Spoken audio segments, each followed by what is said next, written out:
Hi everyone, welcome back to my channel. My name is Tania.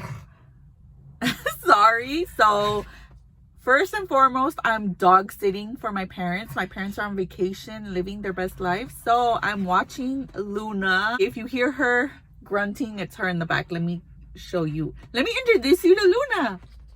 You're shy? Say hi to everyone. I think she's scared of car rides because she was shaking. So that's Luna in the background. Today I'm at the Habitat for Humanity ReStore, which is basically like a thrift store, but for like home goods, I guess. Like if they have leftover materials from their builds, they bring them to their stores or things get donated. I don't know. It's really good if you're doing a home renovation or decorating. We've been in our house for about a month now. We haven't done any renovations yet. I kind of just want to check it out and get prices going, like start working on my budget. The first thing I want to work on is the living room. It basically just needs like a coat of paint. Really nothing crazy. I do want recessed lighting, but I think it might be out of our budget for now. So even just changing the light fixture that's in there would really help the space. And the thing I do want to get done is remove the popcorn ceiling. I just want a smooth white ceiling. So besides that, the really only big purchase that we need is the couch for now. And then like little things I'll be adding here and there, like some like coffee tables, side tables, things like that will come as they go. I would like to buy some vintage furniture. But at the end of the day, I'm not a vintage purist. Like I'm more than happy with buying like a vintage reproduction couch or like vintage reproduction, like vintage style, retro style lighting. You know, it doesn't have to be true vintage. So let's go into the store and check it out. I saw on the website that it's dog friendly. That's why I brought Luna with me. So I'm going to take her out for a stroll. There's a Salvation Army next door. I'm not going to be able to go into it today. But again, I'm exploring my new neighborhood. So now I know. I saw another Goodwill on the way here. So I'm trying to bookmark these thrift stores and come back at a later time. So for now, let's go into the ReStore, check out what they have, and I'll give you my thoughts at the end.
good. So dogs are allowed, I guess. Overall, I really like the store. I was surprised with how much vintage and antique furniture they had. I really like that chest, that antique chest. I always wanted like a chest to hold like blankets, wool items. It was high when you take a first glimpse, but they do have really good clearance sales. So like they have colors. I don't know if they retag items weekly, but like you can find good deals. If you find like a yellow tag, it's 50% off. If you find a green tag, you know, it's like 25% off. So you have to look for the color tags. If you find the white tags, then those are just like new items, so it's the highest price. But I mean, they had like refrigerators, they had appliances. I found one of the washing machines, I think the price was $359. It had a sold sticker because they got it for 50% off. So that's a deal. And I mean, everything is tested. It says on the sticker, it says either new or tested works. So that's really great. I would highly recommend it if you're renovating, if you're redoing flooring. The only thing is like the items that they have limited volume, so I don't think you would be able to get flooring to do like your entire house, but you might find enough to do like a bedroom or a bathroom, so smaller spaces. But yeah, I would highly recommend checking out a local Habitat for Humanity ReStore. I think I'll be back, and I think it's just like you have to have luck on your side to find exactly what you're looking for, and hopefully you get the color of the week and it'll be discounted. So I think I'll come back. I did see a fridge for like $500. I'm like, dude, if we can get it for half off, that's $250, because we do need a fridge. I didn't find any couches that I liked, so I think I'll hold off on buying a couch, maybe do a couple of more trips and see if I find anything. If not, then I'll just order a new one. I don't mind. But I didn't walk out with anything today, but I will be back, incorporate it into my routine to come like weekly or bi-weekly and see if I find anything that I like in the meantime. So thank you guys so much for watching. I hope you enjoyed this video. Sorry for the dog sounds in the back. And yeah, I'll see you in the next one. Bye.